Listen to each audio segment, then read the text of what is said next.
Assalamualaikum warahmatullahi wabarakatuh. Alhamdulillah wassalatu wassalamu ala Rasulillah amma ba'd. Jamaah sekalian rahimakumullah, khususnya panggilannya Arafi. Umur berapa Arafi? 37. Wah, berarti saya bisa panggil Mas ya. Saya lebih tua soalnya. Mas Rafi. Siap. Untuk Arafi dan juga keluarga, alhamdulillah, yakni Allah Subhanahu wa taala berikan kita kenikmatan yang begitu banyak. Kata Nabi Muhammad sallallahu alaihi wasallam, "Man asbaha mu'afan fi jasadih, aminan fi sirbih, indahu quta yaumih, faka'annama hizat lahud dunya." Barang siapa yang bangun di pagi hari badannya sehat, keluarganya aman, dan dia memiliki makanan untuk hari itu. Kata Nabi Muhammad SAW, seakan-akan dunia dan seisinya diberikan kepadanya. Karena ini memang inti kenikmatan dunia, yaitu kesehatan, keamanan, dan alhamdulillah makanan subhanallah berlimpah. Dimana tentunya mungkin banyak orang tidak seberuntung kita. Semoga Allah Subhanahu wa taala juga memberikan mereka kenikmatan yang sama. Yang kedua, salawat serta salam semoga selalu tercurah kepada Nabi besar kita Muhammad sallallahu alaihi wasallam, juga beserta para sahabatnya, keluarganya, dan segenap kaum muslimin yang selalu istiqamah berpegang teguh dengan Islam sampai hari kiamat kelak. Sebelumnya saya ingin bertanya, mungkin apa kru Arafi sudah pernah umroh juga sebelumnya? Udah ya. Maksudnya saya bukan ingin men-skip bahasan umroh, saya akan bahas tapi mungkin cepat biar semua slide bisa tetap terbahas. Dan juga mungkin ada faedah pengingat. Oh ini ya, artinya tahapan-tahapan yang pernah saya lakukan, saya akan mengingatnya kembali. Langsung kepada inti pembahasan. Jamaah sekalian rahimakumullah, ibadah jika ingin diterima Allah Subhanahu wa taala, syaratnya cuma dua. Satu, ikhlas, dan yang kedua adalah sesuai tuntunan. Itulah kenapa semua kita sekarang belajar. Karena kalau keikhlasan, insyaallah kembali kepada diri masing-masing. Dan cukup berat memang ikhlas untuk ibadah haji ini, karena ibadahnya sangat terlihat. Lain ceritanya jika ada amalan-amalan yang bisa kita rahasiakan, enak. Bahkan kata Nabi Muhammad, barang siapa di antara kalian bisa memiliki satu amal rahasia, bikin. Salat malam, orang nggak pernah tahu. Mungkin Anda berinfak, orang nggak pernah tahu. Amal-amal yang bisa tersembunyikan, lakukan. Tapi ada amal-amal, dia syiar Islam, dia harus diperlihatkan. Salat berjamaah di masjid, Jumatan, Id, haji, kurang terlihat apa? Maka ini perlu permohonan selalu kepada Allah Subhanahu wa taala agar kita dianugerahi keikhlasan. Saya ingin bahas sedikit berkaitan dengan keutamaan orang yang dianugerahi keikhlasan. Karena terkadang ikhlas itu betul-betul pemberian. Dan iblis, kita berbicara makhluk itu, dia sudah berjanji, la ughwiyannahum ajma'in illa ibadaka minhumul mukhlasin. Saya akan sesatkan mereka semuanya, kecuali hambamu yang engkau anugerahi keikhlasan. Jangankan tentaranya, kroco-kroconya, iblis sendiri tidak bisa ganggu ketika orang itu beramal ikhlas karena Allah Subhanahu wa taala. Tapi hajian berat. Ikhlas sendiri secara umum dalam Al-Quran disebutkan bagaimana Allah memberikan permisalan. Begitu beratnya ikhlas tersebut seperti susu yang murni. Kata Allah, yakhruju min baini farathin wa jamin. Susu itu, kata Allah Subhanahu wa taala dalam firman-Nya, dalam perut binatang tersebut keluar di antara kotoran dan darah. Kemudian dia keluar menjadi susu sa'ighal lisyaribin, lezat nikmat untuk para peminumnya. Permisalan dari Allah begitu susahnya untuk ikhlas. Dan iblis, jamaah, kalau dia tidak bisa merusak amal seorang hamba, minimal hamba ini nggak dapat pahala. Apa ibu lakukan, Arafi dan keluarga lakukan, adalah ibadah yang sangat dia murkai. dalam sebuah hadis. Kata Nabi Muhammad SAW, tidak pernah terlihat syaitan itu dalam satu hari lebih kecil, lebih rendah, lebih marah dibandingkan di hari Arafah. Kenapa? Karena dia melihat di hari itu begitu banyak Allah Subhanahu wa taala mengampuni dosa-dosa hamba. Bayangkan, bukan lagi puluhan tahun, sejak zaman Nabi Adam dia berusaha sesatkan kita. Target jangka panjang dia semua kita masuk neraka. Tak taunya kemudian hamba ini Allah panggil Anda, Arafi dan keluarga dan semua kaum muslimin, Allah panggil dan Anda menjawabnya. Gimana dia enggak marah? Makanya minimal orang ini hanya rusak atau kemudian dia tidak mendapatkan pahala. Dan kata para ulama, terkadang ibadah tersebut rusak bahkan sejak sebelum berangkat sudah rusak. Ini yang perlu dijaga. Makanya ini sebagai basic sekali pengingat untuk kita semuanya. Ikhlaskan lillahi ta'ala. Berkaitan dengan Jannah juga nanti akan memposting, Arafi mungkin dengan timnya akan memposting. Sebelum kemudian setiap kru Arafi kemudian memposting, bismillah, ucapkan bismillah. Ini hanya ingin kemudian memotivasi orang, yuk berangkat yuk, karena Allah memanggil kita. Kenapa jamaah haji itu diistilahkan atau dinamakan dengan duyufur rahman, tamu-tamu Allah? Karena memang dipanggil. Al-hujjaj wal-ummaru wafdullah. Kata Nabi Muhammad, orang-orang yang naik haji, orang-orang yang umrah itu adalah para utusan Allah. Nudu fa'ajabu. Mereka diseru, dipanggil, yuk, dan mereka menjawabnya. Apakah kemudian setiap kita beribadah murni keinginan kita? No. Allah mudahkan Anda beribadah. Allah lunakkan hati Anda untuk beribadah. Karena kalau bukan Allah yang kemudian menggerakkan hati ini, tidak pernah terlaksana semuanya. Makanya kenapa manasik ini kita pelajari, agar syarat kedua ini kita pegang. Karena biasanya kita berbaik sangka dengan semua kaum muslimin, ikhlas insyaallah lillahi ta'ala. Tapi yang kedua ini loh, kadang-kadang enggak sesuai tuntunan. Dalam ibadah Nabi Muhammad SAW, perhatikan cuma 6 hal saja. Sebab ibadah, jenis ibadah, jumlah ibadah, cara ibadah, waktu ibadah, tempat ibadah. Dengan contoh akan lebih jelas. Sebab ibadah. Pelajari dari Nabi kita Muhammad 6 perkara ini berkaitan dengan ibadah. Niscaya ibadah kita akan sesuai dengan tuntunan beliau. 1, sebab. Contoh paling mudah. Orang misalnya setiap kali pulang safar, kemudian dia sholat 2 rakaat tahiyatul teras. Ini contoh doang. Pokoknya setiap pulang dia sholat di teras 2 rakaat. Kenapa? Nyaman aja katanya. Habis pulang safar pokoknya di teras saya sholat. Ada enggak sebab seperti itu Nabi Muhammad ajarkan? Ibadah bukan karena ikhlas, bukan karena ikhlas saja, harus sesuai tuntunan. Tapi kan ini baik, betul. Anda merasanya baik tapi tidak dalam syariat. Jenis kurban. Kurban itu jenis binatangnya jelas. Kalau enggak onta, sapi, ya kambing. Kita sembelih kuda, kita sembelih gajah, kita sembelih jerapah, semua dagingnya halal.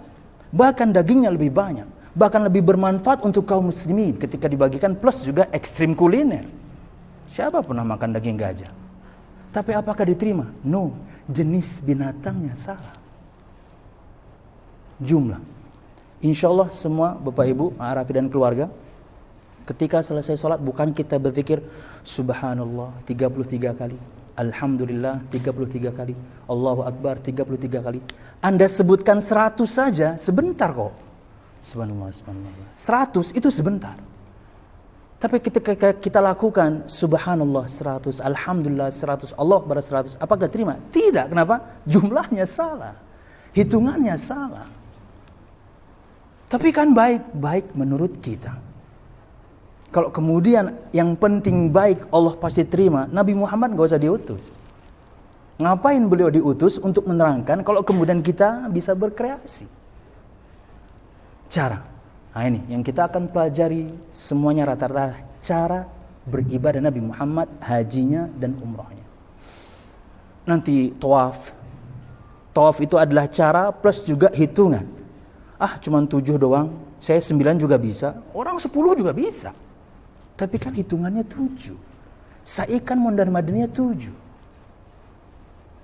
Kemudian waktu dan tempat. Berkaitan dengan waktu, haji itu waktunya khusus. Bulan-bulan haji, Syawal, Dzulqa'dah, dan kemudian sepekan pertama Dzulhijjah, dan kemudian hajiannya 8 sampai 13 Dzulhijjah. Enggak bisa dilakukan di hari-hari biasa. Lain dengan umroh. Umroh kapanpun boleh, haji cuman di waktu itu. Anda lakukan di bulan yang lain, percuma. Kenapa? Waktunya salah. Yang terakhir tempat. Tawaf ya mengelilingi Ka'bah, sa'i ya bolak-balik Safa Marwah. Kemudian yakni rentetan ibadah haji di Masyairil Haram, Mekkah, kemudian Arafah, Muzdalifah, Mina. Maka 6 perkara ini jamaah sekalian perlu kita pelajari agar ibadah kita selain ikhlas sesuai dengan tuntunan Muhammad Rasulullah sallallahu alaihi wasallam. Oke, kita mulai. Saya dalam menyampaikan materi, kalau misalnya ada pertanyaan silahkan dipotong supaya nanti nggak lupa. Keutamaan ibadah haji mungkin satu saja saya ingin sampaikan.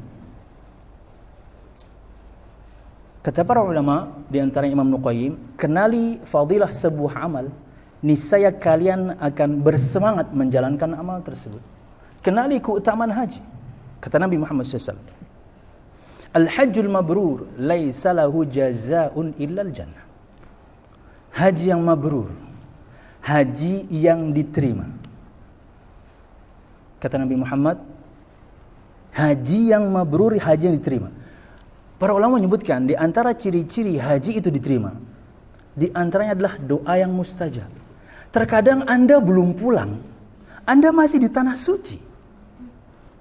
Anda masih di sana, Anda masih di Mekah, Anda masih di Madinah, Anda minta sesuatu terkabul saat itu. Entah terkabulnya pada diri Anda ketika Anda di sana, atau terkabulnya permintaan Anda mungkin di Indonesia. Ada sesuatu yang Anda minta spesifik, kok dapat ya? Itu ciri-ciri. Dikabulkannya doa, bahkan dia masih di kota suci, belum pulang. Kemudian ibadah yang berkesinambungan. Kemudian menjadi insan yang lebih baik kepada orang tua, makin berbakti kepada pasangan, makin bertanggung jawab kepada anak, juga demikian kepada teman. Terlihat dari tutur katanya. Kata Nabi Muhammad, tidak ada balasan yang tepat untuknya kecuali surga Allah Subhanahu wa ta'ala. Kenapa semua orang mendambakan bisa hajian? Karena pahalanya sangat besar. Tapi ingat, besar sekali pahalanya, ibadahnya berat. Saya sebutkan dari awal, ini ibadah fisik luar biasa. Nanti kita akan pelajari sama-sama ketika membaca itinerary. Insya Allah tenda kita di Mina itu ada di zona B. Satu zona itu 1 kilo. Berarti kalau zona B, kita di kilo yang kedua. Dan itu Anda akan lakukan di 11, 12, 13 PP berarti 4 kilo untuk pelontaran. Saya belum bahas yang tanggal 10, 11, 12, 13 PP 4 kilo. Di zona 4 sampai 5 zona itu tidak ada mobil, tidak ada alat transportasi kecuali ambulan untuk yang membutuhkan pasti, atau kemudian mobil golf untuk orang-orang yang khusus. Semuanya jalan kaki. Makanya saya sebutkan ini ibadah fisik. Nanti timingnya perlu kita atur agar mungkin tidak terlalu panas, rada sorekah melemparnya, atau bahkan mungkin malam, nanti kita atur. Oke, keutamaan, lanjut. Siap.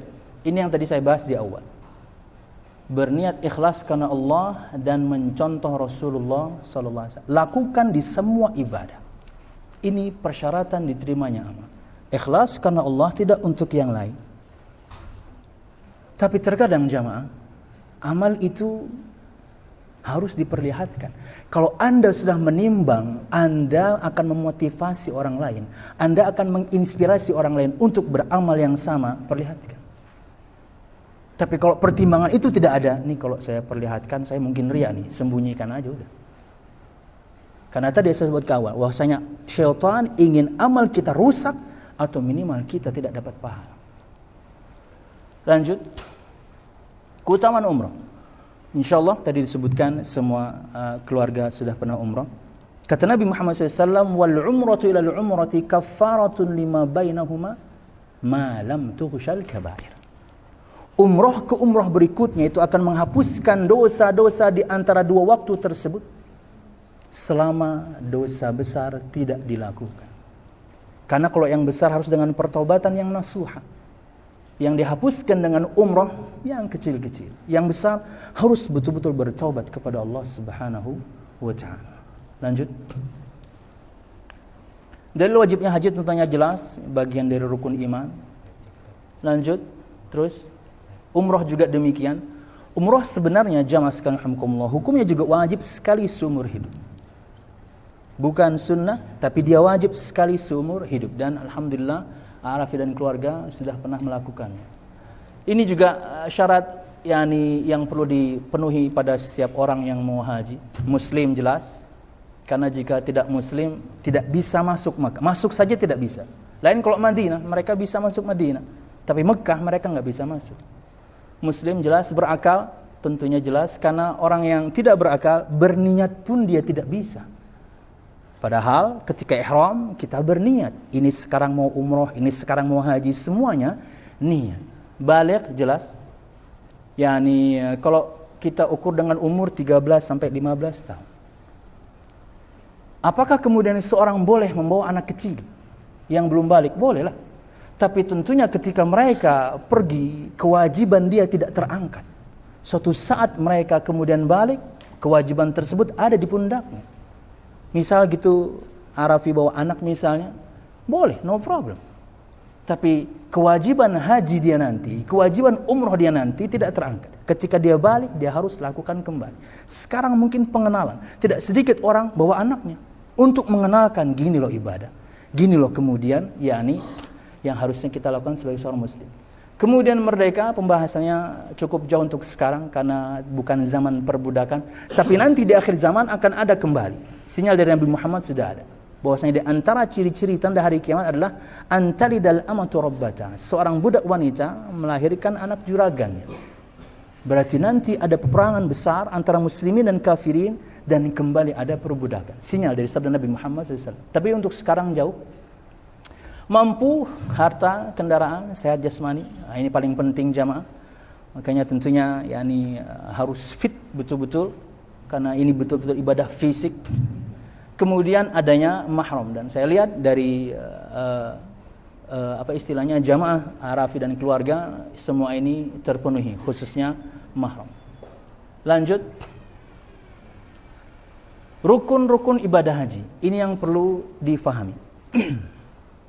Jamaah Arafi dan keluarga, semua ibadah itu ada rukunnya, ada kewajibannya, ada sunnah-sunnahnya. Rukun jika tidak dilakukan, ibadah hancur. Kewajiban jika tidak dilakukan, sah ibadahnya, tapi harus bayar denda untuk bahasan kita. Kalau sunnah tidak dilakukan, tentunya rugi saja. Saya ulang, setiap ibadah ada rukun, ada kewajiban, ada sunnah-sunnah. Rukun jika tidak dilakukan, ibadah batal. Kewajiban jika tidak dilakukan, sah hajinya, sah umrohnya, tapi harus bayar denda. Karena mungkin melakukan sebuah pelanggaran. Kita akan bahas nanti. Kemudian ada sunnah-sunnah. Jika tidak dilakukan, tentunya tidak berpengaruh pada keabsahan ibadah, tapi rugi. Contoh, kita nanti akan sering talbiyah.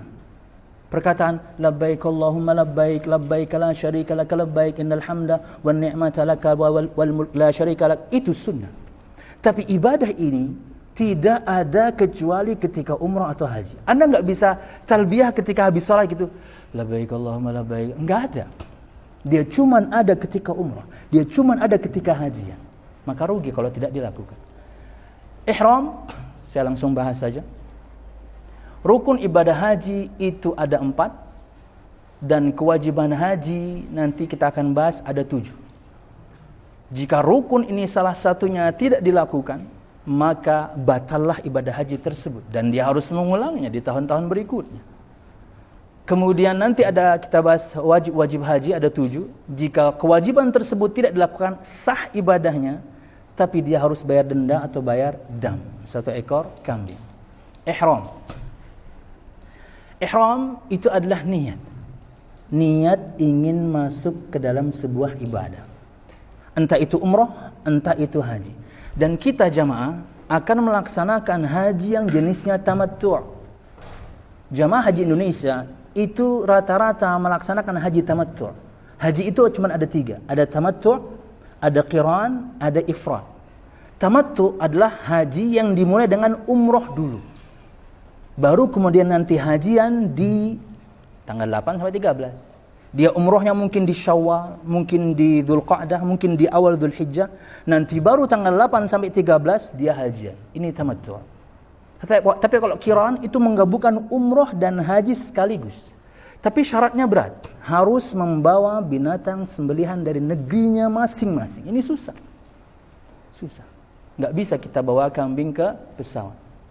Paling bisa ya mungkin bawa ayam ya. Itu juga dono yang bisa melakukannya. Oke. Kemudian yang kedua, wukuf di Arafah. Ini nanti kita akan bahas dan terjadinya tanggal 9 Dzulhijjah. Kemudian tawaf ifadah dan juga sa'i Safa dan Marwah. Ini mungkin nanti ketika dalam bahasannya akan kita akhirkan. Karena itu terjadinya nanti di tanggal 10 dan tanggal 10 itu ibadah kita sangat banyak dan sangat melelahkan. Oke, kita mulai saja. Bismillah. Stop dulu. Berikut wajib ibadah haji. Jika ini ditinggalkan, sah hajinya, tapi dalam setiap kesalahan yang dilakukan harus bayar denda. Yang pertama, ihram dari miqat. Ihram tadi, niat, itu adalah rukun. Anda enggak niat, ibadah Anda selesai. Ihramnya di miqat, itu kewajiban. Dan nanti, Rafi dan keluarga, itu ihramnya di pesawat. Ihramnya di pesawat. Kenapa? Karena ihram di miqat ini sebuah kewajiban dan miqat itu ada 5. Orang Indonesia biasanya cuma melewati 2. Kalau enggak yakni Yalamlam, miqatnya orang Yaman, atau kemudian Bir Ali, miqatnya orang Madinah. Dan ketika nanti Rafi dan keluarga itu turun di Jeddah, itu melewati miqatnya orang Yaman.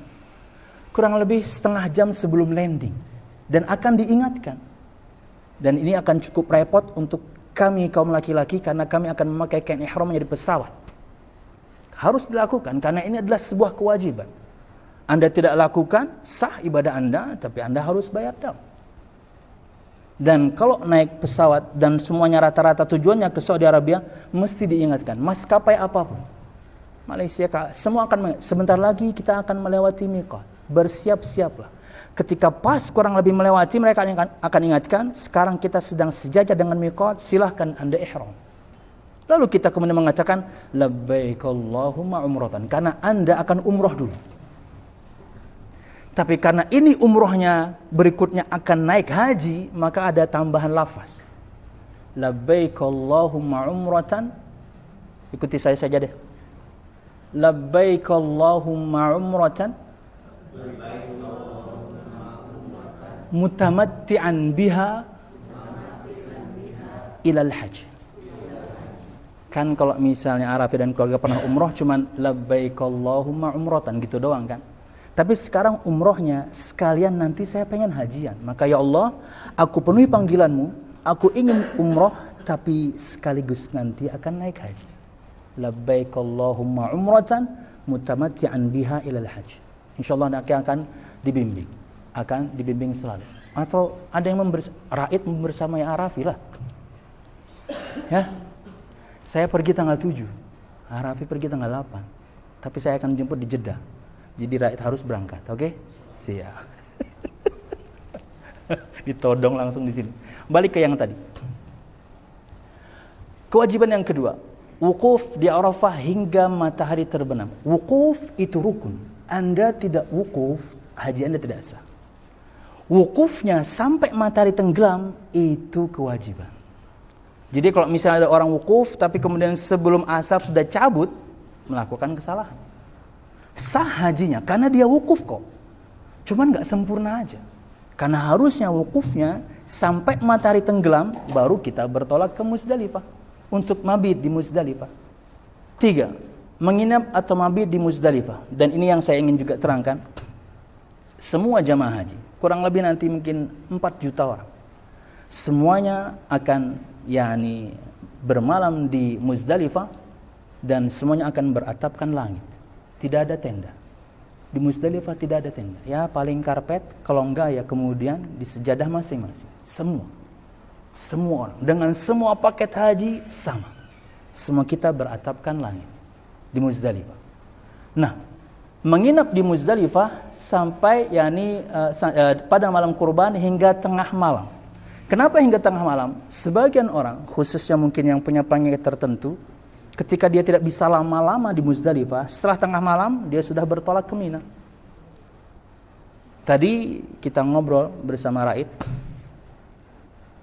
dengan kepopuleran Arafi dan keluarga. Apakah kita turun dari bis? Ini pembahasan kami berdua tadi. Saya bilang harus turun. Walaupun cuma sebentar, Anda harus turun. Anda harus mabit sebentar di Muzdalifah. Kemudian kalau ingin balik ke bis, terserah. Karena kita sudah bayangkan bagaimana mungkin orang akan melihat, wah, mungkin pada datang, merubung, kemudian pengen foto-foto, sudah ada di bayangan kita semua. Takutnya nanti ibadah masing-masing akan terganggu. Mabit ini adalah kewajiban sampai tengah malam. Tidak mabit, maka kena dam, bayar seekor kambing. Kemudian menginap atau mabit di Mina pada malam-malam tasyrik, malam 11, 12, 13. Itu juga kewajiban. Dan ini juga nanti akan kita bahas lebih detail. Kita akan bahas lebih detail, bahkan mungkin nanti di lokasi, apakah kemudian semua grup Arafi dan keluarga stay sampai tanggal 13 atau tanggal 12 balik, atau setiap selesai melontar balik ke hotel. Kita akan bahas lebih detail. Akan difasilitasi insyaallah. Kemudian 5, melontar jumrah dengan tertib. Jamaah, jumrah itu tanggal 10 ada, tapi yang besar saja. Kita akan bahas nanti. Tapi kalau kemudian yang di hari tasyrik 11, 12, 13 Dzulhijjah, itu tiga-tiganya kita melontar jumrah. Nanti ada prakteknya. Ini juga kewajiban. Menggundul atau memendekkan rambut, ini juga kewajiban. Dan yang terakhir adalah tawaf wada. Kalau saya lihat di itinerary, tawaf wadanya Arafi dan keluarga itu tanggal 14 kalau nggak salah. Kemudian bertolak langsung ke Madinah. InsyaAllah saya akan membersamai sampai semua Anda pulang. Dan saya akan balik ke Mekah karena mengikuti jamaah yang 23 hari. Lanjut. Ini yang tadi saya sebutkan berkaitan dengan miqat. Miqat itu ada miqat zamani berkaitan dengan waktu, kapan boleh haji, kapan boleh umrah. Sedangkan miqat makani, tempat, ini ketentuan dalam syariat. Kata Nabi Muhammad, hunna lahunna waliman ata ilaihinna min ghairi ahlihinna liman aradal hajj wal umrah. Tempat-tempat ini, kata Nabi Muhammad, sudah saya tentukan. Yang ihram harus lewat situ. Entah dia orang situ atau orang-orang yang melewati tempat itu harus dari sini. Dan orang Indonesia, kalau enggak lewat Madinah, ya lewat Yaman. Dan Anda semuanya nanti insyaAllah akan melewati Yaman. Dan kemudian pasang ihramnya di pesawat. Kita langsung ke ibadahnya. Sekarang saya ingin padatkan materi untuk ibadah umrah walaupun Anda pernah melakukan. Yang pertama, umrah itu tentunya ihram. Yaitu kita berniat ingin ihram tapi kemudian pengen sekaligus untuk hajian. Maka lafaznya adalah labbaik Allahumma umratan mutamatti'an biha ilal hajj. Ketika itu sudah Anda sebutkan, larangan ini semuanya berlaku.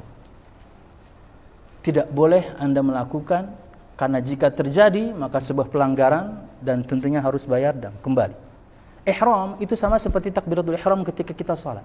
Ketika kita sudah takbiratul ihram, maka begitu banyak hal-hal yang tadinya boleh jadi tidak boleh.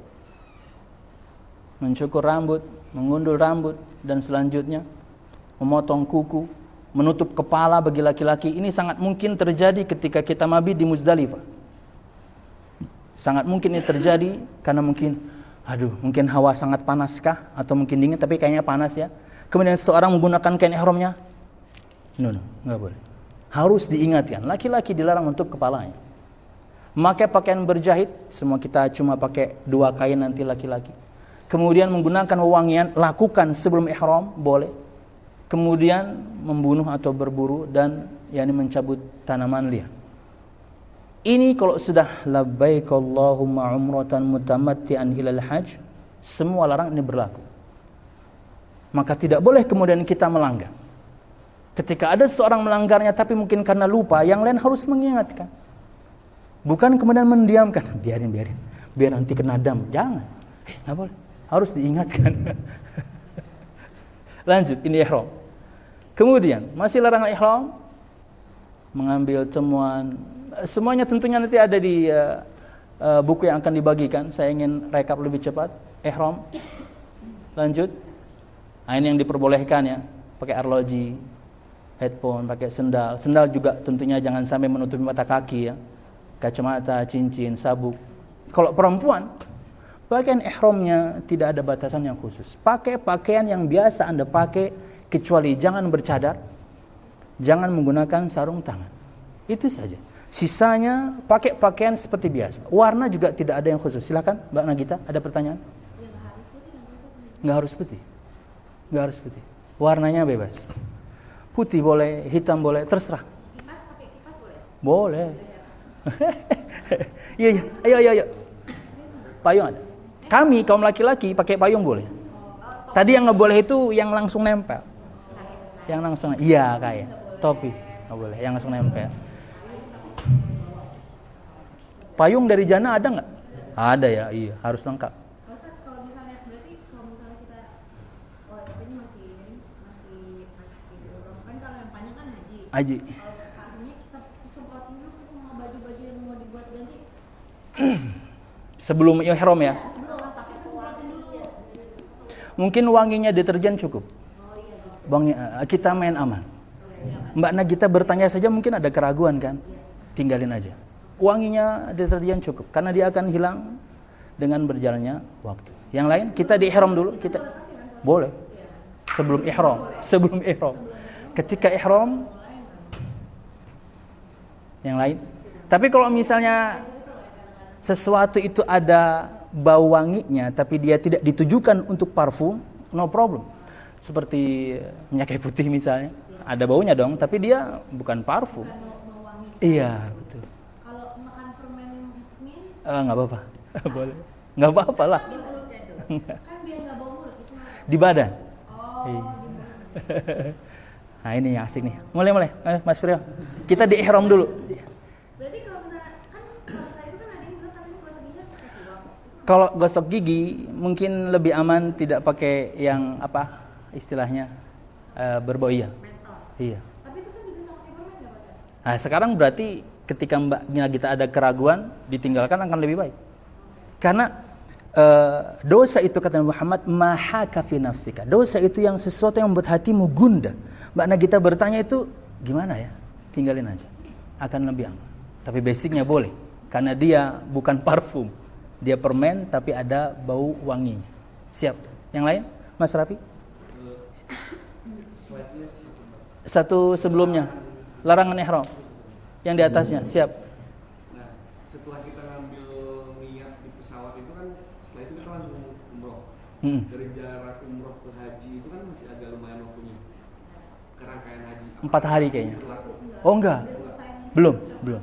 Tapi saya jawab sekarang. Jadi ketika ini ihram, kemudian nanti kita tawaf, sa'i, tahallul, maka kita pakai pakaian biasa. 4 hari sampai tanggal 8 itu pakai pakaian biasa. Semua yang tadi terlarang jadi boleh semua. Tanggal 8 mulai lagi. Tanggal 8 kita akan mulai lagi larangan-larangannya. Makanya nanti saya akan praktekkan cara menggunakan kainnya biar kuat. Karena ketika sa'i itu ada momen kita berlari ya. Berlari, bukan lagi jalan tapi lari. Kita kita di ihram dulu, ada pertanyaan lagi? Kita lanjut dulu ya. Adanya saya nanti dan juga teman-teman guide untuk ditanya-tanya. Kita dalam perjalanan harus ya komunikatif lah insyaallah. Lanjut. Ihram selesai, kita di pesawat, khususnya laki-laki kita ganti pakaian. Kalau saya pribadi, mungkin saya akan pakai kain ihram sejak naik pesawat, tapi masih pakai CD, masih pakai kaos. Begitu nanti diumumkan, kala itulah saya akan melepasnya. Kemudian nanti sebelum sampai di Jeddah akan diumumkan akan melewati miqat. Saat itulah Anda menyebutkan niat, labbaik Allahumma umratan mutamatti'an biha ilal hajj. Siap? Landing Jeddah, kemudian semua Arafi dan keluarga langsung ke hotel. Di hotel mungkin istirahat dulu sebentar. Enggak, langsung ke Mekah tentunya. Di Mekah istirahat dulu sebentar. Nanti kita tentukan waktunya bersama guide kapan timing yang tepat untuk umroh sama. Sekarang jamaah sekalian rahimakumullah, kita ingin umroh. Nanti bersama-sama kita ke masjid. Ada doa masuk masjid, saya akan bimbing nanti. Kemudian ada doa melihat Ka'bah, saya akan bimbing nanti. Dan tawaf, masuk ke ibadah tawaf, slide-nya. Tawaf itu sekarang aja, tolong Ka'bahnya diangkat. Miniatur Ka'bah. Langsung praktek ya. Rukun kedua dari umroh yaitu tawaf. Maka tawaf jamaah sekalian rahimakumullah dimulai dari sisi atau pojok Hajar Aswad. Sisi atau pojok Hajar Aswad. Dan kita disyariatkan untuk pertama kali menciumnya dan mengatakan bismillah Allahu Akbar. Jika tidak mampu, maka sentuh dan cium tangan kita dengan mengatakan bismillah Allahu Akbar. Jika tidak mampu, sangat kredit tentunya, kita cuma memberikan isyarat dengan tangan saja. Tidak perlu menghadap ke sana ya, cukup tetap hadap depan. Bismillah Allahu Akbar. Dan Anda mulai tawaf. Ketika tawaf jamaah sekalian rahimakumullah, tidak ada doa yang khusus. Anda boleh doa, Anda boleh ngaji, Anda boleh ulangi hafalan Quran, Anda ngobrol pun boleh. Tapi tentunya ketika berbicara, yang penting-penting, yang perlu-perlu. Karena kata Nabi Muhammad, tawaf itu seperti salat. Tawaf itu seperti salat, tapi dia boleh berbicara di dalamnya. Ketika tawaf seperti salat, berarti Anda harus di atas wudu. Anda harus di atas wudu. Nanti pasti ada pertanyaan gimana kalau batal, tapi nanti dulu. Putaran Anda jamaah sekalian rahimakumullah tidak boleh masuk ke dalam lingkaran Hijr Ismail. Seperempat lingkaran Hijr Ismail ini adalah bagian dari Ka'bah sebenarnya. Dulu Ka'bah itu besar, hancur di umur Nabi Muhammad 35, belum menjadi Nabi jadi Rasul, dibangun kembali tapi uang tidak cukup, maka dibangun seperti ada yang sekarang. Nabi Muhammad ketika jadi Nabi dan Rasul dan memimpin, beliau tidak rubah. Karena beliau takut nanti ada pemimpin-pemimpin berikutnya memiliki kewenangan yang sama. Nabi Muhammad aja dulu merubah, akhirnya kemudian di kerajaan tertentu dirubah jadi bulat, di kerajaan yang lain dirubah jadi segi 8 misalnya. Nabi Muhammad biarkan apa adanya. Oke, berputar. Kemudian di bagian Rukun Yamani itu adalah pojok sebelum pojok Hajar Aswad. Ini Rukun Yamani. Kenapa dinamakan Rukun Yamani? Karena jika ditarik panjang ke sana itu negeri Yaman. Di sini ada sunnah untuk menyentuh Rukun Yamani. Jika bisa disentuh alhamdulillah, jika tidak maka lewati saja. Nah, jarak antara Rukun Yamani ke Hajar Aswad inilah ada doa yang khusus. Doa sapu jagat orang bilangnya. Rabbana atina fid dunya hasanah wa fil akhirati hasanah wa qina adzabannar. Hanya jarak dari Rukun Yamani ke Hajar Aswad. Itu saja doa sapu jagat. Jika Anda sudah sampai ke pojok Hajar Aswad, ditandai dengan lampu hijau biasanya di pojok kanan, itu terhitung satu putaran.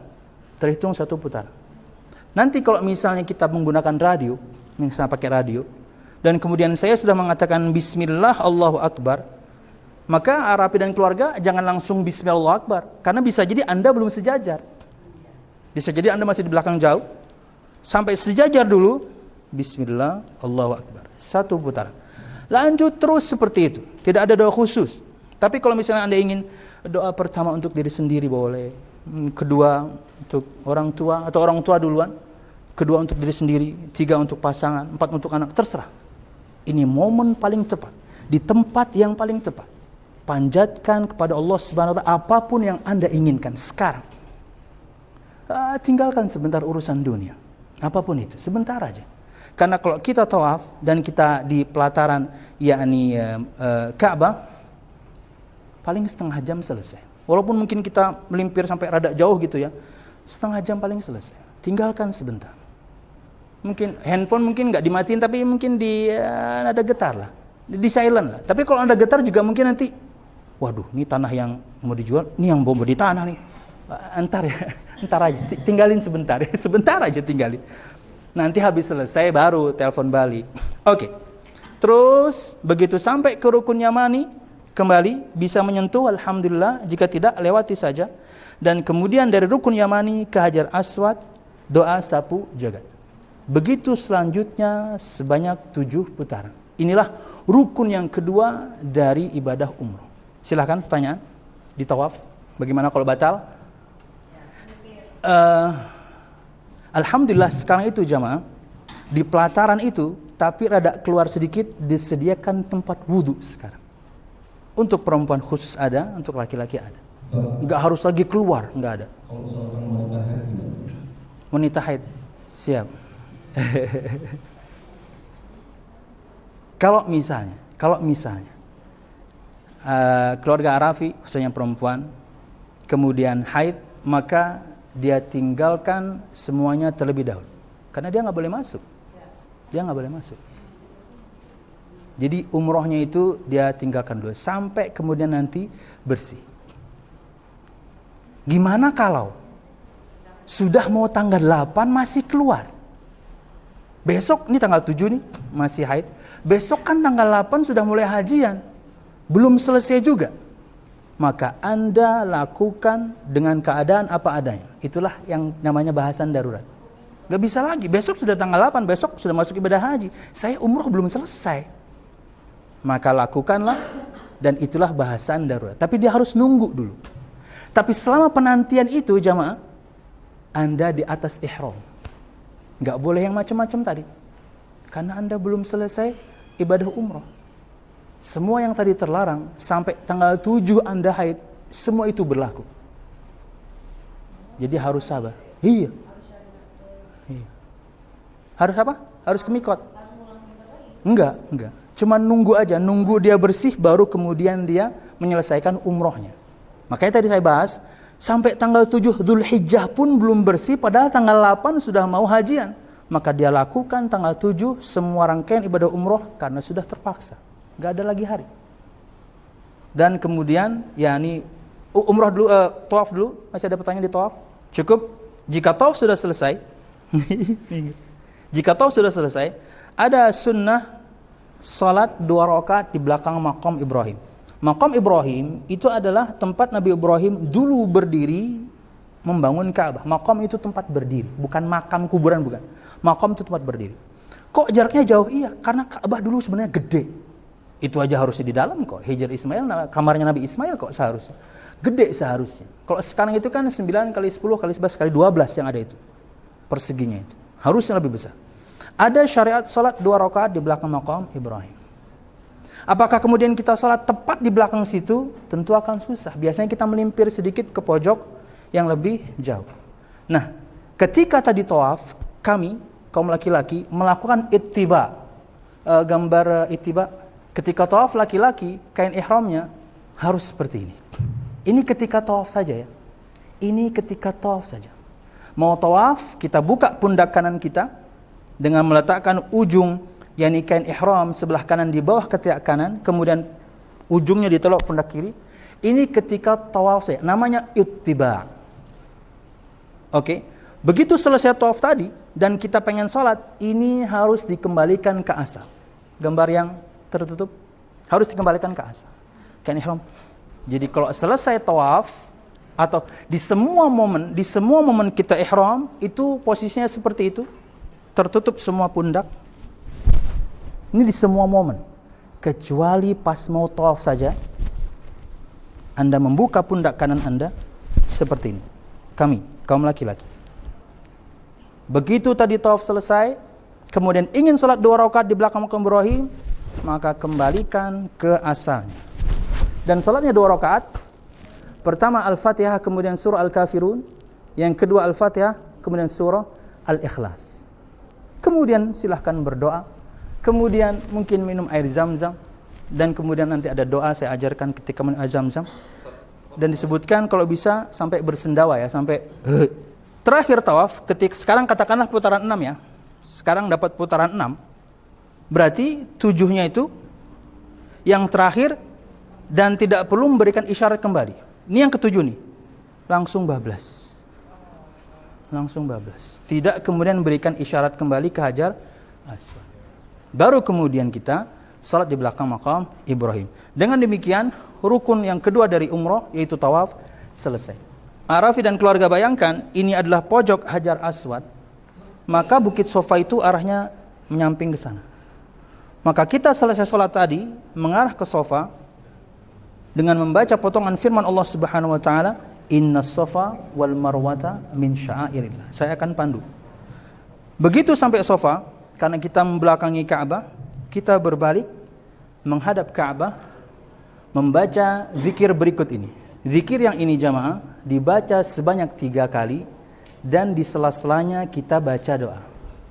Mungkin bisa ikuti saya. Allahu Akbar, Allahu Akbar, Allahu Akbar. La ilaha illallah wahda, la syarikalah, lahul mulku wa lahul hamdu, yuhyi wa yumit wa huwa ala kulli syai'in qadir. La ilaha illallah anjaza wa'da wa nasara 'abda wa hazamal ahzaba wahda. Dengan mengangkat tangan tentunya sejajar dengan bahu di depan dada, buktikan kita serius minta. Inilah di antara adab berdoa.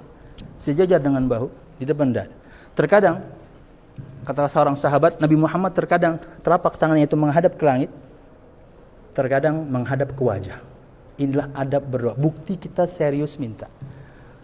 Ketika ini sudah dibaca 1 kali, saya akan diam nanti untuk memberikan waktu Arafi dan keluarga untuk berdoa masing-masing, terserah apa-apa. Selesai, kita ulang lagi ini sekali lagi. Allahu Akbar, Allahu Akbar, Allahu Akbar. La ilaha illallah wahdah la syarikalah, lahul mulku wa lahul hamdu yuhyi wa yumit wa huwa ala kulli syai'in qadir. La ilaha illallah anjaza wa'dah wa nasara 'abdah wa hazamal ahzaba wahdah.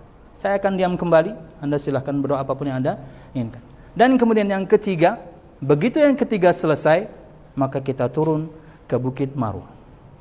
Nah, jamaah sekalian, ketika kita turun di Bukit Marwah, nanti di bagian sini ada lampu warna hijau di bagian kepala kita, lebih tepatnya. Kami kaum laki-laki disunnahkan untuk berlari, bukan jalan cepat, betul-betul berlari. Makanya ketika melaksanakan ihramnya harus kuat, harus mantap. Karena kalau terlepas viral ya. Oke. Ustadz, gimana nanti kalau berlari kami ketinggalan? Setiap kali kita berlari atau kami berlari yang laki-laki, lari sampai ke pojok lampu yang hijau, itu semua kami akan berjalan sangat lambat agar semua ibu-ibu jamaah wanita menghampiri. Baru jalan bareng-bareng lagi. Sampai di Marwah, maka sesampainya kita di Marwah, kita melakukan yang kita lakukan sama seperti di Sofa. Zikir ini 3 kali diselingi dengan doa. Begitu dari Sofa ke Marwah, ini 1 putaran. Jadi hitungannya adalah Sofa Marwah 1. Bukan Sofa Marwah Sofa 1, Sofa Marwah Sofa 2, itu salah. Sofa Marwah 1 putaran namanya. Begitu selesai zikir ini 3 kali dan diselingi dengan doa di tengah-tengahnya, turun lagi kita ke Marwah. Di bagian lampu hijau tadi, di kepala kita lampu hijaunya, kembali kami kaum laki-laki berlari. Berlari. Begitu sampai pojok dari lampu tersebut, kami akan jalan sangat pelan agar kemudian jamaah wanita menghampiri. Bagaimana jika sangat berjubel atau kredit? Ya nggak bisa lari lah, namanya juga lagi ramai. Jadi kalau misalnya tidak bisa terlaksana sunnah tersebut, ya kita tidak bisa memaksakan, maka kita jalan kaki. Sampai kita ke Marwah, berarti sudah 2 putaran. Lakukan ini kembali. Begitu seterusnya. Jadi tadi Sofa Marwah 1, 2, 3, 4, 5, 6, 7. Di bagian ke-7 ketika sampai Marwah, itu tidak ada lagi kemudian balik ke Ka'bah dan doa, enggak ada. Begitu sampai 7 langsung keluar. Dan dengan demikian rukun ketiga dari ibadah umroh selesai. Tinggal kemudian tahallul. Tahallul itu kewajiban. Jadi umroh itu rukunnya ada 3, kewajibannya ada 2. Rukun jika ditinggalkan, umrohnya batal. Kewajiban jika ditinggalkan, sah umrohnya, tapi harus bayar dam. Jadi tadi sudah kita bahas bahwasanya kita ihramnya di miqat, itu kewajiban pertama. Kewajiban yang kedua yaitu tahallul, penghalalan dengan mencukur rambut. Laki-laki dengan menggundul klimis kepalanya, Kalau pengen potong pendek juga boleh. Tapi jeda antara kita kalau gundul klimis sampai nanti gundul lagi tanggal 10 itu ada. Ini saran saja. Supaya maksimal. Karena orang yang gundul klimis, Nabi Muhammad doakan 3 kali mendapatkan rahmat. Sedangkan yang cukur pendek saja hanya 1 kali. Tapi ini pilihan boleh. Untuk perempuan, tahallulnya adalah dengan mengambil semua jalinan rambutnya dan mengambil sedikit sesuai mungkin 1-2 cm, 1 ruas jari lah. Dan tidak ada syarat yang mencukur itu yang sudah tahallul. Anda cukur sendiri boleh, dicukurkan suami boleh, yang lain mencukurkan juga boleh. Tapi saya ingatkan, jangan lakukan ketika di Marwah. Balik ke hotel dulu. Rambut Anda itu aurat. Terkadang sebagian wanita, banyak wanita meremehkannya. Enggak apa-apa lah sedikit aja. No. Kita tetap menjaganya.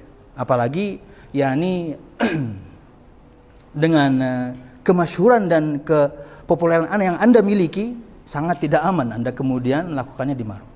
Sampai hotel dulu, biarkan kami laki-laki pada botak dulu semuanya, kemudian pulang ke kamar dan kami bantu Anda untuk tahallul, untuk mencukur rambut. Jadi ketika tahallul selesai, maka ibadah umroh Anda selesai. Semua larangan ihram tadi sudah kembali. Kami laki-laki boleh potong kumis, boleh kemudian pakai wangian, semuanya boleh. Ini karena umroh sudah selesai. Nah, jeda antara umroh sampai hajian kalau saya lihat itu pergi tanggal 8. Tanggal 8 itu berapa Dzulhijjah ya? Itu kan 8 Juni ya. Dzulhijjahnya tanggal berapa? Tanggal 2 kayaknya. Ada 6 hari. Bapak Ibu ada 6 hari untuk berprestasi, memaksimalkan ibadah di Mekkah. Dan disebutkan di situ hotelnya di Dar Tauhid. Alhamdulillah sangat dekat dengan masjid. Keluar masjid betul-betul langsung pelataran. Alhamdulillah. Betul, aduh saya lupa. Sa'i tidak harus di atas wudu. Itu bedanya. Misalnya sa'i kemudian Anda batal, lanjut aja, nggak apa-apa. Tapi kalau tawaf, itu Anda harus wudu kembali. Lanjut aja ya. Sekarang katakanlah kita masuk tanggal 8 Dzulhijjah. 8 Dzulhijjah mandi sunnah, kembali kita mengenakan pakaian ihram, memakai parfum untuk laki-laki sebelum ihram tentunya. Lalu berniat. Nah, ini yang kita sebutkan tadi jamaah. Ini lafaznya. Labbaika hajjan atau labbaika Allahumma hajjan. Monggo ikuti saya. Labbaika hajjan. Labbaika hajjan. Saya ingin bertanya Bapak Ibu, keluarga Arafi semuanya, ini semuanya untuk haji pribadi kan ya? Ada yang untuk menghajikan orang lain enggak? Enggak ada ya? Katakanlah. Saya pribadi ketika pergi ini saya membadalkan orang. Jadi ketika membadalkan orang, tinggal ditambah saja lafaznya. Labbaik Allahumma hajjan an, untuk. Setelah itu saya akan sebutkan namanya. Umroh pun seperti itu. Labbaik Allahumma umratan an, untuk. Sebutkan namanya. Biasanya yang kita badalkan itu adalah orang yang masih hidup tapi physically enggak mampu. Atau yang kedua, dia sudah meninggal. Tapi kalau physically masih mampu, maka tidak kita badalkan. Silakan, ada pertanyaan? Oke, tanggal 8 Dzulhijjah namanya hari Tarwiyah. Berniat, dan ini semuanya nanti niatnya dari hotel. Ya, semuanya dari hotel. Tapi sekarang Arafi ini yang pertama atau udah pernah? Oh, enggak bisa. Bisa. Jadi persyaratan membadal itu cuma 2. 1, yang membadalkan sudah pernah umroh atau sudah pernah haji. Yang kedua, dia membadalkan hanya untuk 1 orang.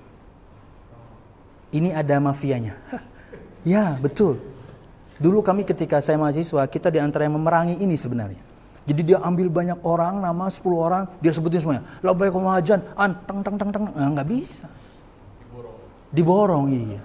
1 orang untuk 1 orang, dan dia sendiri sudah melakukannya untuk diri pribadi. Seperti saya pernah umroh atau semuanya pernah umroh, boleh mengumrohkan orang. Orang itu entah sudah meninggal atau dia physically nggak mampu. Kemudian kalau pengen haji sama, dia pribadi sudah haji. Mbak Nagita sudah pernah ya? Bisa, kalau Mbak Nagita bisa. Karena untuk pribadi sudah berkaitan dengan pahala, jangan takut. Yang melakukannya kita, yang capeknya kita luar biasa. Tapi kita ingin berikan yakni untuk orang lain.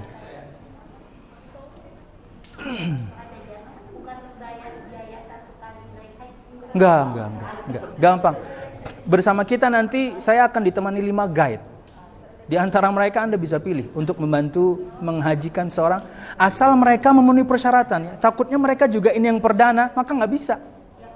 Iya, kita harus tanya. Ya, dan nanti ada tim di sana dan itu bisa menolong di sana dan juga saya ada keluarga yang membadalkan. Siap. Oke, tanggal 8 jamaah kembali. Kemudian begitu kita selesai yakni menyebutkan ihram, labbaik Allahumma hajjan, setelah itu kita talbiyah. Dan kemudian apa yang dilakukan tanggal 8? Kita mabit di Mina dan ini tidak wajib. Makanya saya ingin berikan penawaran. Saya juga sudah ngomong sama Raid. Rata-rata jamaah haji tanggal 8 ini mereka nggak ke Mina. Tapi kalau Anda ingin menyempurnakan, sunnah pun Anda ingin lakukan, ayo kita ke Mina. Untuk bermalam saja. Dan di Mina ya cuma melakukan salat, di sela-selanya ngaji, baca Quran dan lain sebagainya. Karena ini sunnah. Tanggal 8 amalnya cuma satu, bermalam di Mina. Dari hotel, kemudian nanti sudah niat haji, kemudian bertalbiyah sampai ke Mina bermalam. Kenapa banyak jamaah haji meninggalkan? Karena terkadang terkendala dengan alat transportasi. Luar biasa padat. Yang kedua, biasanya memang di travel tertentu mereka nggak ngambil paket dari tanggal 8. Kalau kita ngambil dari tanggal 8 sampai 13. Karena Arafi dan keluarga tanggal 12 pengen cabut pun boleh. Tapi dari travel kami dari tanggal 8 sampai 13 kita akan laksanakan semuanya. Oke, lanjut.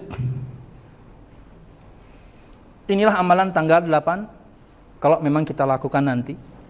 Salat zuhur 2 rakaat pada waktunya, dikosor ya. Salat zuhur 2 rakaat pada waktunya, dikosor. Salat asar 2 rakaat pada waktunya, dikosor. Salat maghrib seperti biasa 3, nggak bisa dikosor. Salat isya 2 rakaat dikosor. Dan salat subuh seperti biasa 2. Ini amalan tanggal 8. Sunnahnya ketika kita di sini Nabi Muhammad mempraktekkan salat yang jumlah rakaatnya 4 hanya 2 saja. Siap. Katakanlah, misalnya ada jamaah tanggal 8 dia tidak yakni pergi ke sini, maka dia berdiam diri di hotelnya, di tempatnya, tapi dalam keadaan ihram. Tapi dalam keadaan ihram. Karena startnya dari tanggal 8. Tapi Anda cuma nggak ke Mina aja. Jadi Anda di hotel Anda dalam keadaan ihram. Semua terlarang karena sedang ihram. Cukup? Tanggal 9. Ini inti ibadah haji.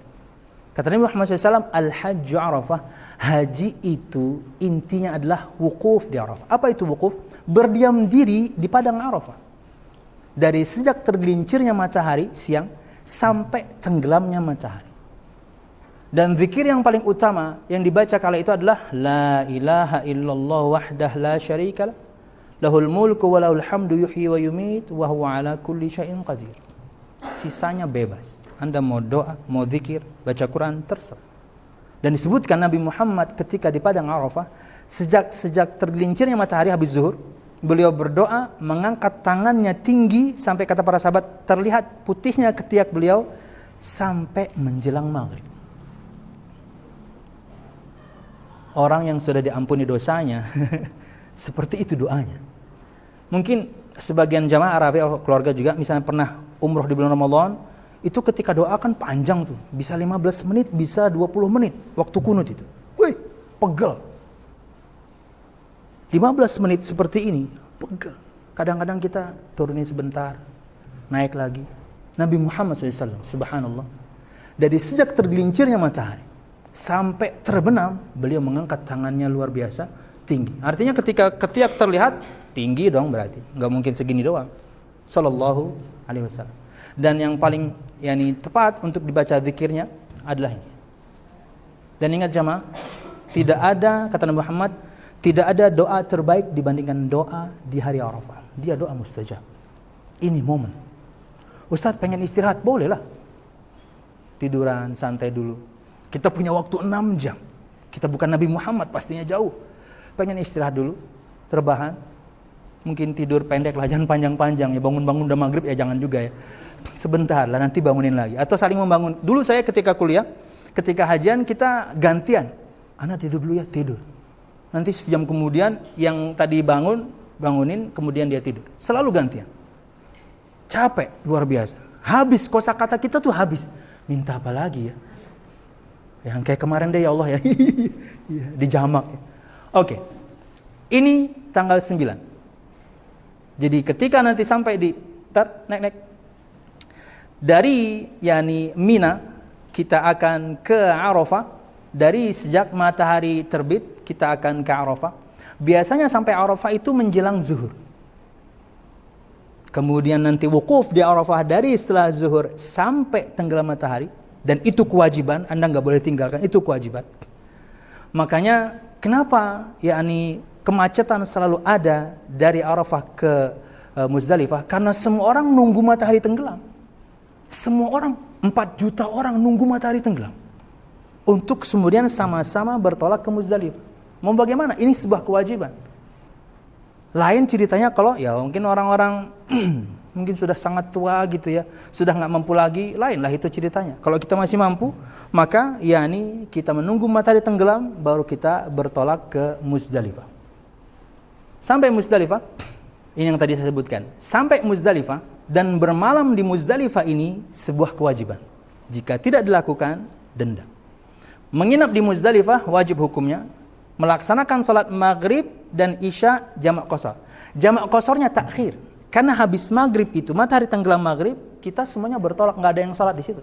Semuanya berjalan ke Muzdalifah. Sampai Muzdalifah biasanya bisa sampai jam 11, sampai jam 12. Ada yang kalau sangat macet jam 1 baru nyampe. Tahun lalu karena luar biasa macet, padat gitu ya, akhirnya seperti Ustadz Nuzul, kita jalan kaki aja 6 kilo. 6 kilo ini nggak apa-apa. Taunya ketika kita jalani, kita lebih dulu sampai dibandingkan yang naik bis. Tapi ya itu 6 kilo. Tidak perlu kemudian dipaksakan. Kalau misalnya dah di bis aja nggak apa. Pelan-pelan sampai. Ya mungkin tengah malam jam 1 karena padat luar biasa. Nah, sesampainya di Muzdalifah, salat kemudian jamak takhir, maghrib 3, isya 2. Kemudian bagi yang lemah fisiknya dibolehkan meninggalkan pada akhir malam. Orang-orang yang sudah tua. Tadi yang saya sebutkan, kalau misalnya Arafi dan keluarga ingin tetap di bis, minimal keluar sesaat lah. Anda turun di Muzdalifah. Sisanya, kami ingin balik ke bis. No problem, gak ada masalah. Tapi Anda turun. Sebagian jamaah ada yang cuman menginjakkan kaki naik lagi. Enggak gitu juga, enggak sebentar lah turun. Walaupun tentunya kewajibannya udah dapat. Dia turun sebentar dan nginjak Muzdalifah naik lagi. Di bis kan enak pakai AC. Tapi enggak apa-apa. Tapi sebentar lah kita akan turun. Nah ini, mengumpulkan batu kerikil untuk melontar untuk besok. Besok itu tanggal 10 kita miniatur jamarat. Besok tanggal 10 kita itu ada 4 amalan berat-berat. Nomor 1-nya melempar jumroh Aqobah. Ini 7 kerikil.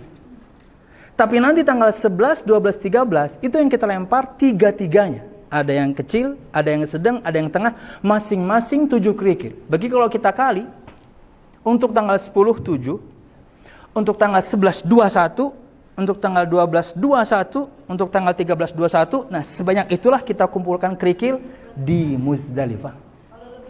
Nggak apa-apa. Karena sangat mungkin jatuh, kita harus kemudian menggantinya. Oke, kita masih di Muzdalifah dulu. Dan ini yang tadi saya sebutkan ya. Paling banter mungkin kita dapat karpet.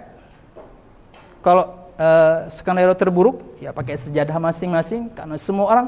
Dan di sinilah nanti kita akan mendapatkan manfaat yang luar biasa, akan kesetaraan. Semua kita setara di mata Tuhan Allah Subhanahu wa taala. Semua orang dengan semua jenis paket yang berbeda-beda tidur beratapkan langit. Iya. Tapi kalau sekarang mungkin cukup panas ya. Sekarang aja 45 di Madinah.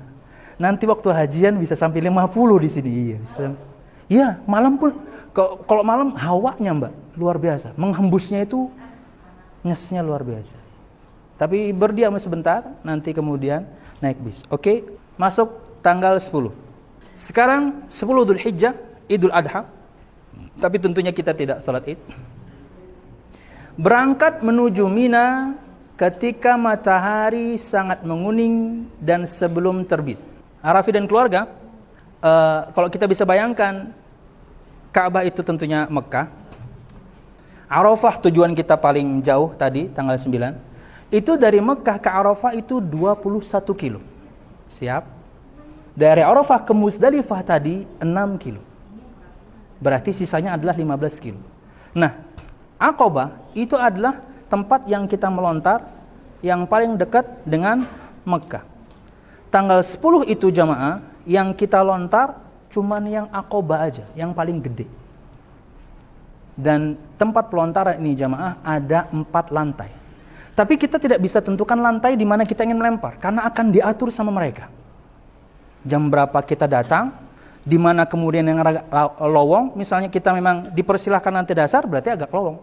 Tapi kalau disuruh naik, berarti lantai dasar sudah crowded. Naik ke lantai 2, kemudian diarahkan lagi lantai 3, berarti sudah penuh. Mereka akan atur semuanya. Bahkan setahu saya, diaturnya itu per negara. Kita tidak akan bertemu banyak orang kecuali negara yang mirip-mirip sama-sama. Orang-orang Asia lah. Timingnya mereka atur. Nah jamaah, tanggal 10, berangkat menuju Mina ketika matahari sangat menguning sebelum terbit. Masih memperbanyak talbiyah. Kemudian melontar jumrah Aqabah setelah matahari terbit dan membaca dan berhenti membaca talbiyah. Jamaah, sunnahnya melontar jumrah Aqabah dengan 7 kerikil itu menjadikan Makkah dengan Ka'bahnya itu di kiri kita. Jadi melemparnya dari arah sini. Setiap lemparan dengan satu takbir, Allahu Akbar, Allahu Akbar, Allahu Akbar. Satu-satu, jangan sekalian deh 7, jangan. Di sini 7 aja. Tanggal 10 ini 7 aja. Ini amalan pertama.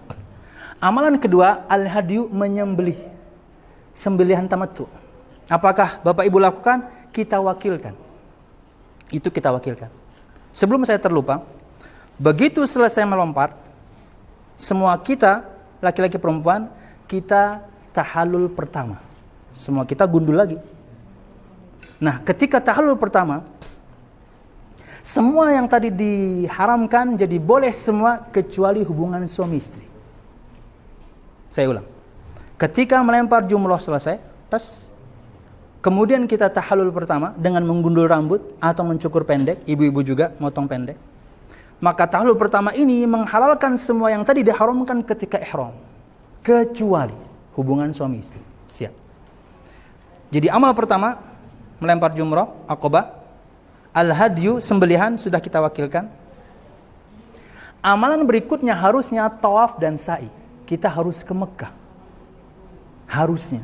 Tapi jamaah terkadang sampai di sini rata-rata jamaah sudah kelelahan. Makanya tawaf ifadahnya itu kita undur nanti ketika kita balik selesai dari tanggal 13. Tawaf ifadahnya itu kita undur di tanggal 13 atau tanggal 14. Berarti tahallul 2-nya itu berlaku sampai tanggal 13. Kenapa? Tidak boleh berhubungan suami istrinya sampai tanggal 13 karena belum tahallul 2. Oke. Selesai tanggal 10 melempar jumrah, kemudian tahallul. Kenapa setelah tahallul berarti kita pakai pakaian biasa. Pakai pakaian biasa. Kecuali tadi hubungan suami istri tidak boleh. Kemudian masuk ke tanggal 11, 12 dan 13. Amalan 11, 12 dan 13 hanya melempar jamarat. Tapi timingnya berbeda. Jika tanggal 10 dari pagi, tapi tanggal 11, 12, 13 memulainya dari habis zuhur. Ula 7 kerikil, wusta 7 kerikil, Aqabah 7 kerikil. Mulainya setelah zuhur. Ada sebagian orang melemparnya pagi, kenapa sepi? Ya iyalah sepi, nggak ada orang, lawang waktu Anda salah kok. Makanya tadi saya berikan muqaddimah, ibadah Nabi Muhammad itu ada timingnya, ada pengwaktuannya. Anda nggak bisa lakukan semau Anda. Melempar jamarat tanggal 11, 12, 13, 7 kerikil, mulainya habis zuhur. Saya pengen habis asar, boleh lah. Saya pengen malam, silahkan.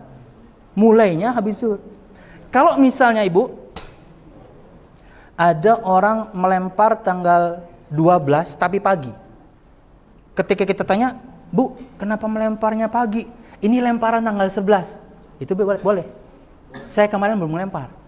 Tanggal 11 lakukan, 7 yang ula, 7 yang wusta, 7 yang aqobah dan selesai. Kalau ingin nyunnah, ketika Anda melontar al-ula, begitu selesai, Anda berdoa di sebelah sini, hadap kiblat. Kalau pengen nyunnah. Kemudian lontar yang kedua, yang wusta 7, kalau pengen nyunnah, doanya di sini, zigzag. Oke. Begitu selesai, lontar yang ketiga, karena setiap melontar itu jadikanlah kiblat di kiri kita. 7 di sini, maka doanya di sebelah sini. Jadi zigzag.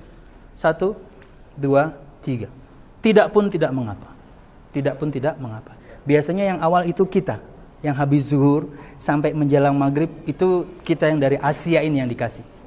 Iya. Mereka dikasih timingnya. Supaya nggak berjubel. Yani walaupun memang sudah 4 lantai, tapi yang namanya hampir 4 juta orang, ya tetap aja berjubel. Makanya kalau misalnya pengen lebih nyaman, malam sebenarnya. Malam lebih enak. Tapi waktu afdolnya kita lepas. Paling utama habis zuhur, jos. Tapi panasnya luar biasa kan. Jalan 2 kilo, balik 2 kilo.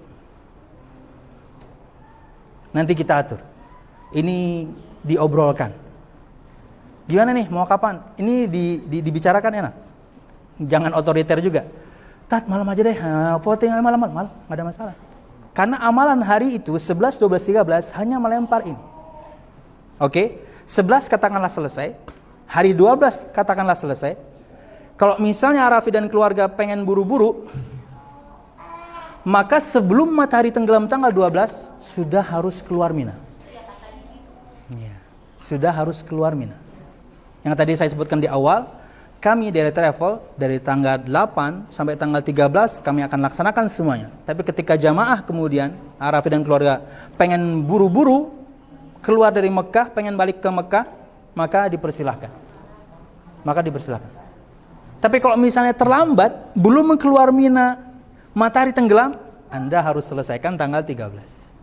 Jadi kalau misalnya melontar itu selesai habis zuhur tanggal 12, habis asar udah harus cabut tuh. Urus balik ke Mekah. Nah, sampai di Mekah, maka Anda lakukan tawaf ifadah yang tadi tanggal 10 belum Anda lakukan. Ketika itu dilakukan, tawaf ifadah, kemudian tawafnya sama seperti umroh, tawaf 7 putaran, salat 2 rakaat, kemudian sa'i 7 putaran. Setelah itu selesai, maka terjadilah tahallul 2. Semuanya dihalalkan termasuk berhubungan suami istri. Jadi itu bedanya. Dulu kami ketika mahasiswa, tanggal 10 itu kami ke Mekah duluan. Karena amalan tanggal 10 itu nggak harus urut. Karena kami nggak bawa jamaah, bawa diri masing-masing. Tanggal 10 itu kami dari malam di Muzdalifah, ya betul. Begitu pagi menyingsing kami ke Mekah dulu. Kami tawaf dulu. Iya. Gitu kan ya? Iya. Langsung. Karena sepi. Diobrolkan nanti. Saya lebih milih itu sebenarnya. Karena sisanya nanti semuanya di Mina daripada bolak-balik. Sampai sekarang sama. Pokoknya kalau orang kita capek dulu deh, ke Mekah dulu. Tapi betul capek dulu, cuman sepi, nggak crowded. Akhirnya tahallul 1-2 di hari itu selesai. Untuk orang yang bawa pasangan, di hari itu selesai semua. Kalau yang tadi kan sampai tanggal 13 belum selesai. Katakanlah sudah selesai, maka sebelum ke Madinah harus tawaf wada. Harus tawaf, dan ini kewajiban, tawaf perpisahan. Bolehkah tawaf wada digabung sama tawaf ifadah? Boleh. Tawaf wada sekalian tawaf ifadah. Itu untuk orang-orang yang tadi mengakhirkan ifadah. Tapi kalau misalnya dari awal, dari tanggal 10 kita sudah wada, nggak bisa dong. Nggak bisa. Karena 11, 12, 13 kita masih di Masyaril Haram. Iya. Jadi tawaf wada digabung dengan ifadah itu untuk orang-orang yang mengakhirkan tawaf ifadahnya. Itu baru bisa. Jadi sekalian tawaf ifadah, sekalian tawaf perpisahan, langsung cabut ke Madinah. Enggak langsung 1 kali, tapi 2. satu kali tawaf untuk 2 amalan. Tapi itu untuk yang mengakhirkan tawaf ifadah. Tapi kalau rencana Mbak Nagita tadi seperti itu, maka tawaf ifadah duluan, baru kan balik ke Mina, 11, 12, 13 balik ke Mina. Baru nanti balik ke Mekah, wada, baru ke Madinah. Wallahu a'lam bishawab. Mudahan bermanfaat. Semoga Allah Subhanahu wa taala berkahi perjumpaan kita ini, dan semoga Allah Subhanahu wa taala berikan kemudahan safar kita semua dan kembali dalam keadaan membawa haji yang mabrur. Amin ya rabbal alamin. Kita tutup dengan doa kafaratul majlis. Subhanakallahumma bihamdika asyhadu an la ilaha illa anta astaghfiruka wa atubu ilaik. Assalamualaikum warahmatullahi wabarakatuh.